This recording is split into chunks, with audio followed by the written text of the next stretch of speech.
अभी आप देख रहे थे ऐसे अभ्यर्थियों के आंदोलन के बारे में जो कि बिहार में बीपीएससी टीआरई 4 से पहले एसटीईटी की मांग कर रहे हैं। आज दिनांक 7 अगस्त 2025 को पटना में अभ्यर्थियों का हुजूम जमा हुआ था एसटीईटी की मांग को लेकर के कि बीपीएससी टीआरई 4 से पहले एसटीईटी की परीक्षा कंडक्ट कराई जाए बीएसईबी के माध्यम से, उसके बाद ही टीआरई 4 कंडक्ट कराई जाए। क्योंकि ऐसे बहुत सारे अभ्यर्थी हैं जो कि बीएड बाद में कंप्लीट किए लेकिन एसटेट क्वालिफाई ना होने की वजह से उनको शिक्षक भर्ती प्रक्रिया में शामिल होने का मौका नहीं मिलेगा। जिस तरीके से प्राइमरी और अपर प्राइमरी में टेट जब आप क्वालिफाई होते हैं तभी आप शिक्षक भर्ती प्रक्रिया में सम्मिलित हो पाते हैं, उसी तरीके से उसी के तर्ज पर बिहार में एसटीईटी एक पात्रता परीक्षा है जिसको क्वालिफाई करने के बाद ही बीएड वाले कैंडिडेट ट्रेंड ग्रेजुएट टीचर यानी टीजीटी जो कि 9वीं 10वीं के शिक्षक होते हैं, जिसे बिहार में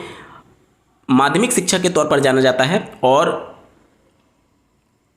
पोस्ट ग्रेजुएट टीचर जिसे पीजीटी, और बिहार में इसे उच्च माध्यमिक शिक्षक के तौर पर जाना जाता है जो कि 11वीं 12वीं के शिक्षक होते हैं। इन दोनों भर्ती प्रक्रिया में सम्मिलित होने के लिए आपको क्रमशः एसटीईटी पेपर 1 और एसटीईटी पेपर 2 क्वालिफाई होना होगा, तभी आप सम्मिलित हो सकते हैं। तो बहुत सारे अभ्यर्थी अभी क्वालिफाई नहीं है क्योंकि परीक्षा नहीं हो पाया है और इसीलिए ये मांग कर रहे हैं कि यहाँ पर पहले परीक्षा करा ली जाए, उसके बाद टीआरई 4 का आयोजन किया जाए। इसके संबंध में क्या कुछ कहा गया शिक्षा विभाग के द्वारा, शिक्षा मंत्री के द्वारा और एसीएस के द्वारा, इन सबके रिगार्डिंग इस वीडियो में डिटेल में बात करने जा रहे हैं। अंत तक जुड़े रहिएगा। नमस्कार दोस्तों, मेरा नाम है नीरज, आप देख रहे हैं कैरियर बिट यूट्यूब चैनल। अगर आप इस चैनल पर पहली बार विजिट कर रहे हैं तो इसको सब्सक्राइब करते हुए बेल आइकन को प्रेस करना ना भूलें। इस पूरे आंदोलन के बाद से अभ्यर्थियों पर पुलिस बल का प्रयोग भी किया गया और काफ़ी अभ्यर्थियों को कुछ हद तक थोड़ी बहुत चोटें भी आई हैं। अब यहाँ पर अभ्यर्थियों की मांग को लेकर के जब शिक्षा मंत्री तक ये सवाल पहुँचा तो उन्होंने ये कहा कि अगर हम बीएसईबी के माध्यम से एसटीईटी की परीक्षा का आयोजन करते हैं तो ये टीआरई 4 जो तय सीमा है, समय सीमा है, उससे बहुत ज़्यादा विलम्ब हो जाएगी। अभी प्रॉब्लम यह है कि जो विधानसभा चुनाव है उसको टारगेट करते हुए ही टीआरई 4 की पूरी गाथा लिखी गई है। उससे पहले टीआरई 4 का नोटिफिकेशन जारी करने पर पूरी तरीके से प्रतिबद्ध दिख रही है बीपीएससी और वहाँ का शिक्षा विभाग, क्योंकि सरकार की तरफ से ये मंशा है कि चुनाव से पहले इसका नोटिफिकेशन जारी कर दिया जाए। अब अगर टीआरई 4 से पहले अगर बीएसईबी के माध्यम से एसटीईटी की परीक्षा का आयोजन किया जाता है तो ये बहुत ज़्यादा विलम्ब हो जाएगा, क्योंकि कम से कम नोटिफिकेशन निकालने, परीक्षा कराने में कम से कम 3 महीने का समय, कम से कम मैं बता रहा हूँ, कम से कम 3 महीने का समय लगना होगा। और अगस्त में हम लोग हैं, अगस्त, सितंबर, अक्टूबर, उसके बाद आचार संहिता लग जाएगा, उसके बाद नोटिफिकेशन टल सकता है, या फिर यूँ कहना कि अगर राज्य सरकार निकालना भी चाहेगी तो चुनाव आयोग से मंजूरी लेकर के ही नोटिफिकेशन जारी कर सकती है। इस वजह से सरकार नहीं चाहती है कि एसटेट का परीक्षा का आयोजन किया जाए। अगर आपने देखा होगा बिहार के मुख्यमंत्री श्री नीतीश कुमार जी के द्वारा शिक्षा विभाग को निर्देशित भी किया गया है और एसीएस के द्वारा प्रेस कॉन्फ्रेंस में ये जानकारी भी दी गई कि एसटेट की जो परीक्षा का आयोजन है वो टीआरई 4 से पहले नहीं होगा, टीआरई 5 से पहले इसकी परीक्षा का आयोजन कर लिया जाएगा। वहीं अभ्यर्थी अपनी मांग पर अड़े हुए हैं कि अगर सरकारें उनकी बात को नहीं सुन रही हैं तो वो फिर से 2-3 दिन बाद फिर से आंदोलन करने के लिए मजबूर हो जाएंगे। वहीं पर बिहार में सरकार में सचिव के द्वारा ये बात कही गई है कि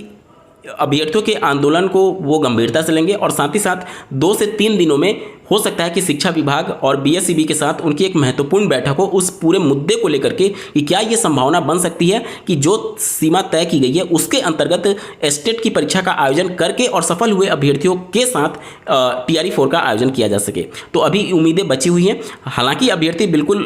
एक तरीके से अड़े हुए हैं कि बिना एसटेट की परीक्षा का आयोजन हुए टीआरई 4 का आयोजन नहीं होना चाहिए। देखना होगा कि अब किस तरीके से प्रक्रिया आगे बढ़ती है। हालांकि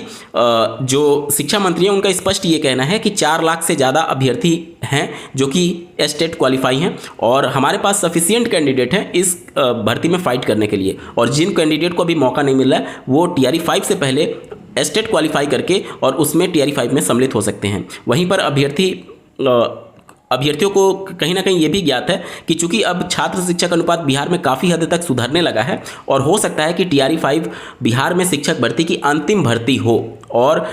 अब उनके पास केवल 2 ही मौके बचे हैं, टीआरई 4 और टीआरई 5। अगर टीआरई 4 में मौका नहीं मिला एसटेट क्वालिफाई ना होने की वजह से तो उनके पास केवल एक ही मौका बचेगा, क्योंकि उसके बाद छात्र शिक्षक अनुपात काफ़ी सुधर जाएगा और शिक्षक भर्ती हो सकता है कि कई वर्षों तक बिहार में ना देखने को मिले। तो इसी वजह से अभ्यर्थी परेशान है कि कम से कम एसटेट का आयोजन हो जाए, उसके बाद ही टीआरई 4 का आयोजन किया जाए। और राज्य सरकार की अपनी कुछ मजबूरियां हैं, वो नहीं चाहती है कि टीआरई 4 से पहले एस्टेट का आयोजन किया जाए, क्योंकि उसके बाद से आचार संहिता लग जाने के बाद से टीआरई 4 का नोटिफिकेशन काफ़ी विलंब हो सकता है, और इसी वजह से शिक्षा विभाग को निर्देशित किया गया टीआरई 4 से पहले एस्टेट का आयोजन ना किया जाए। तो अब देखना होगा किस तरीके से चीज़ों को सॉर्ट आउट किया जाता है शिक्षा विभाग के द्वारा और बिहार सरकार के द्वारा। हालांकि आपका क्या कुछ कहना है कमेंट के माध्यम से जरूर बताइएगा कि क्या एस्टेट की परीक्षा का आयोजन पहले होना चाहिए या फिर टीआरई 5 से पहले होना चाहिए। आज के वीडियो में बस इतना ही। ऐसे ही महत्वपूर्ण अपडेट के लिए चैनल को सब्सक्राइब करना ना भूलें। इस वीडियो को देखने के लिए आपका बहुत बहुत धन्यवाद। भगवान करे आपका दिन शुभ हो।